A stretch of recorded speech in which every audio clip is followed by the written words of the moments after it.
Story 1. I had recently moved to a new city for work, and after a stressful few months of settling into my new job, I decided I needed a break. A weekend by the beach, in a house far from the bustle of the city, was exactly what I needed. A close friend had a beach house just a couple of hours away, and when she offered me the opportunity to stay there for a few days, I jumped at the chance.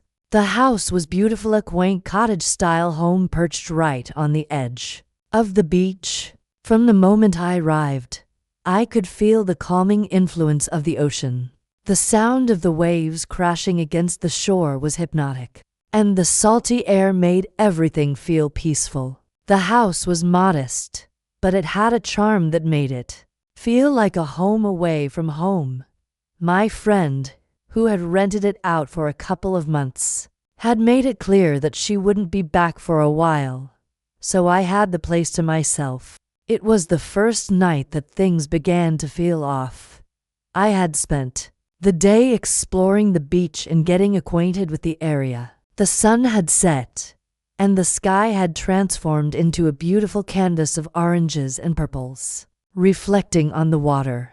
I made myself dinner in the small but fully equipped kitchen and settled in for the night, enjoying the solitude. The house had a cozy living room with a fireplace, and I was content, wrapped in a blanket, sipping wine and listening to the sound of the ocean. As the evening progressed, I began to feel an unsettling sense of loneliness. It wasn't that I was scared, but more of an inexplicable feeling like someone was watching me. I brushed it off, thinking it was just the quiet nature of the house. But as the hours passed, I couldn't shake the sensation. It was as though the house itself was aware of my presence. Around 11 p.m., I decided to go to bed. The bedroom was on the second floor, and it overlooked the beach. The moonlight shining through the windows gave the room an ethereal glow. It was the kind of place where you would expect to fall asleep easily. But that night, something was different. I felt restless, tossing and turning. The quietness of the house became oppressive, and it seemed to be suffocating me, no matter how hard I tried to relax. At one point, I woke up to a sound that startled me. It was faint, but I could hear what seemed like a door creaking. I opened my eyes and listened intently, but the sound was gone. I chalked it up to the house settling, as older homes tend to do. Yet, that night, I couldn't get comfortable. I kept hearing things: footsteps, the faint sound of someone calling out my name, and even whispers that sounded like they were coming from behind the walls. Every time I tried to ignore it, it only grew louder, more persistent. I felt the hairs on the back of my neck stand up. At around 2 a.m., I heard something that made my blood run cold. The sound of the front door opening. I froze in bed, staring at the ceiling, my heart pounding in my chest. I was alone in the house. I knew no one else was around, and I certainly hadn't opened the door. I lay there, staring at the shadows in the room, terrified of what might be coming next. My mind raced. Was it the wind? Was it an animal? Or something else? The silence after the door creaked open was deafening, though I couldn't take it anymore. I had to check. With shaky hands, I grabbed my flashlight and slowly got out of bed. The house seemed unnaturally quiet now, and every step I took down the hallway felt like it echoed through the emptiness. I reached the top of the stairs, and there it was, the front door, wide open. I couldn't believe it. I had locked the door before I went to bed. There was no reason for it to be open. It wasn't the wind, it was far too still for that. I walked over to the door cautiously, shining my flashlight into the darkness outside. There was nothing there. The beach stretched out before me, illuminated by the moonlight. No footprints, no sign of anyone. I closed the door, bolted it shut, and returned to bed. but I couldn't shake the feeling that I wasn't alone in the house. The air felt heavier now, the room colder. As I lay back down, I tried to convince myself that I was just imagining things. But the whispers returned, soft, unintelligible murmurs from just beyond the walls. They seemed to come from everywhere at once, filling the room with a sense of dread that I couldn't escape.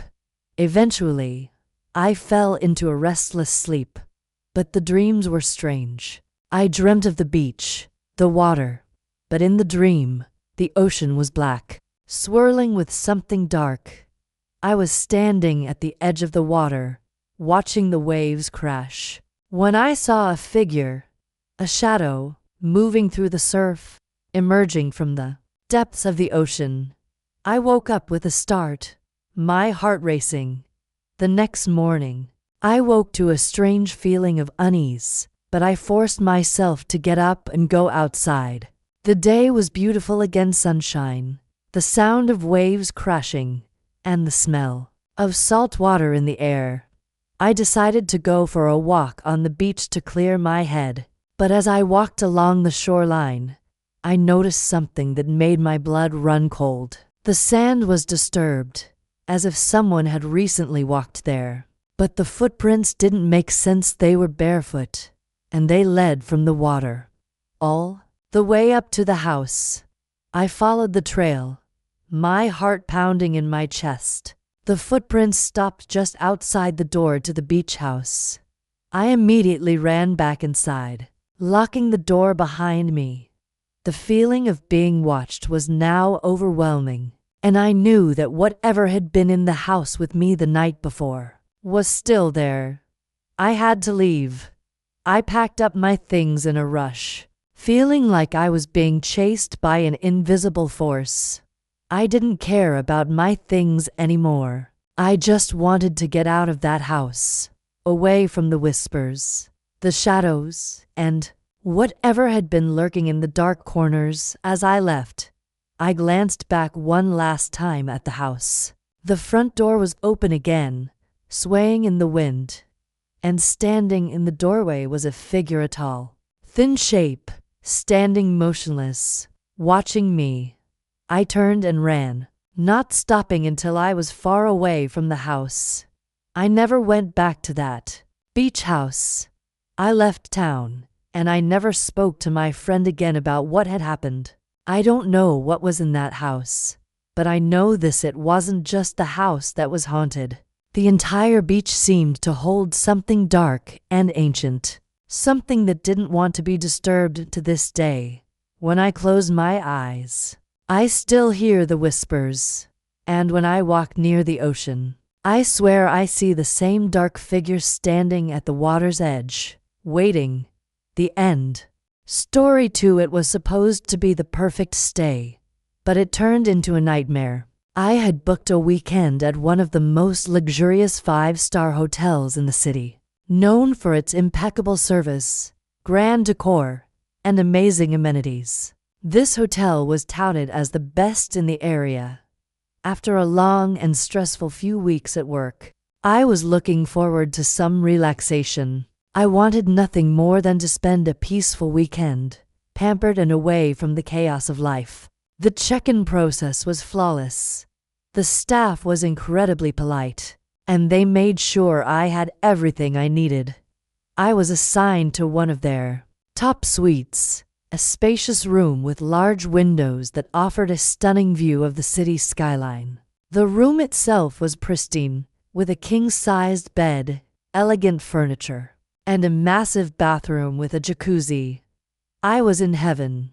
But that night, things began to feel off. After dinner, I retired to my suite, intending to relax and enjoy some quiet time. I turned on the TV, laid down on the soft bed, and tried to unwind. But as the night wore on, an unsettling feeling began to settle in my chest. The room, while beautifully designed, felt cold. It wasn't just the temperature. There was a palpable sense of emptiness in the air, like the room was somehow hollow around midnight. I decided to turn off the lights and try to get some sleep.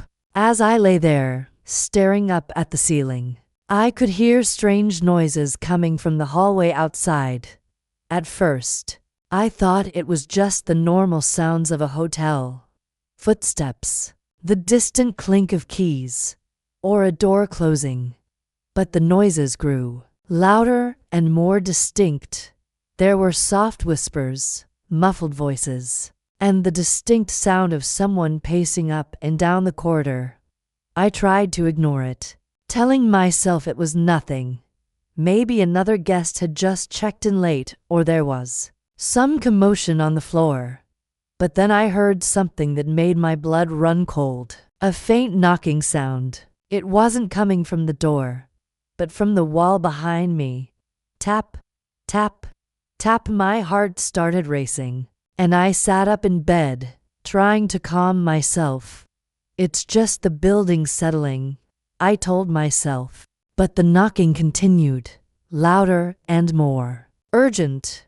I was starting to feel a sense of dread creeping up my spine.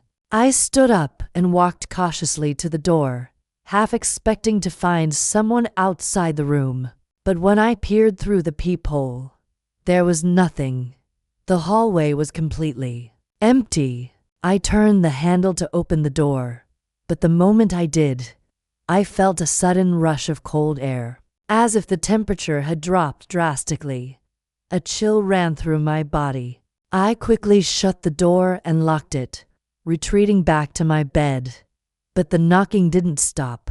It continued, getting louder and more erratic, until it sounded like it was right behind me. I tried to ignore it, but the fear was overwhelming. I pulled the covers over my head and shut my eyes, hoping it would go away. It didn't. The knocks turned into a soft scratching sound, as though something or someone was trying to claw its way through the wall. My heart thudded in my chest, and I could feel my palms sweating. The hairs on the back of my neck stood up. I wasn't imagining this. It was real. Then, I heard a voice. It was faint at first, but it grew clearer. A low, raspy whisper, almost like it was speaking directly into my ear. "Let me in." I froze. I couldn't move. My mind was racing, my body paralyzed with fear. The voice came again, louder this time. "Let me in." It was coming from the door. I bolted out of bed and rushed to the bathroom, locking the door behind me. I tried to catch my breath, my heart pounding in my chest. I couldn't understand what was happening. Was it just my mind playing tricks on me? The stress of work? A bad dream? But then, a sudden realization hit me. I wasn't alone in the room. I heard it. Footsteps, slow and deliberate, echoing across the floor outside the bathroom. The door handle jiggled. Then the lock clicked as if someone was trying to get in. Panicking, I grabbed my phone and dialed the front desk, but there was no answer. The line was dead. I called again. The same thing. Nothing. I backed away from the door, my thoughts racing. The footsteps had stopped. Everything went eerily quiet. Too quiet. For what felt like an eternity, I sat in the bathroom, too terrified to move, wondering if I was just imagining the whole thing. But I knew Eventually, the hotel staff arrived at my door. They said someone had been knocking on the door from the hallway, but they couldn't find anyone. The hotel security had checked the hall, and there was no one there. They offered to move me to a different room, but I couldn't stay another second in that place. I packed up my things in a hurry, checking behind every corner and every shadow, and left the hotel without looking back. To this day, I still don't know what happened that night. Was it some kind of prank, a bad dream, or something much worse? The hotel was beautiful, but the experience I had was something I will never forget. I never returned to that hotel again, and I don't think I ever will. The end. Story 3. It was supposed to be an uneventful night. A simple stay at a well-known hotel for a business trip. I had just finished my meetings and was looking forward to some rest. The hotel I stayed at had a large parking garage, one of the many services they proudly advertised. After checking into the hotel, I grabbed my suitcase, locked the car, and headed to the elevator. As I made my way up to my room, I saw the lobby was busy, people coming and going, the usual chatter, the hum of activity, nothing out of the ordinary. I thought it would be the perfect night to relax and catch up on some much-needed sleep. The night passed uneventfully, and I woke up around midnight to get something from my car in the garage. It was a quiet, almost eerie moment as I stepped out of my room. The hallways were silent, and I felt a strange chill in the air. I shrugged it off as the air conditioning, though it was colder than usual. I walked to the elevator and pressed the button for the parking level. As the doors opened, I was met with an unexpected feeling like something wasn't right. I hesitated for a second but stepped inside. The car ride down to the parking level felt longer than usual. The flickering lights in the garage added to the sense of unease. When the elevator doors opened, I stepped out into the dimly lit parking garage. I walked toward my car, but as I did, I noticed something strange. The car next to mine had its lights on. Not just the headlights, but the interior lights as well, casting a faint, eerie glow in the otherwise dark garage. I slowed my pace, looking around. The place felt deserted, and the silence was almost deafening. I reached my car and was about to unlock it when I heard a faint sound. It was a whisper, too faint to make out the words. I turned around quickly, half expecting to see someone, but the parking garage was empty. I could feel my heart rate quicken, and a sense of dread washed over me. I told myself it was nothing, just the empty garage playing tricks on me. But then, the whisper came again, louder this time. "Don't leave." I froze. The hair on the back of my neck stood on end. I glanced back at the car with the interior lights on. The whisper seemed to be coming from it. I couldn't tell if it was a voice or just my imagination running wild, but I didn't want to stick around to find out. I quickly unlocked my car, got in, and locked the door. I started the engine, and as I prepared to drive out, I saw something move in my rearview mirror. A figure, standing near the corner of the garage, watching me. It was too dark to make out any details, but I could feel its presence.